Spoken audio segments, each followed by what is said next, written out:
జరగబోతోంది.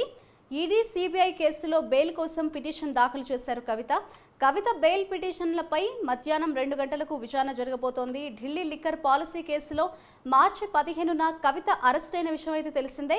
10 రోజుల ED custody తర్వాత జ్యుడిషియల్ రిమాండ్ విధించారు. తీహార్ జైల్లో కవితను 11న అరెస్ట్ చేసింది సిబిఐ. ఈడీ సిబిఐ కేసులో వేర్వేరు బెయిల్ పిటిషన్లు దాఖలు చేశారు కవిత తరఫు లాయర్లు. అయితే కవిత బెయిల్ పిటిషన్లపై ఇప్పటికే ఈడీ సిబిఐకి కోర్టు నోటీసులు జారీ చేసింది.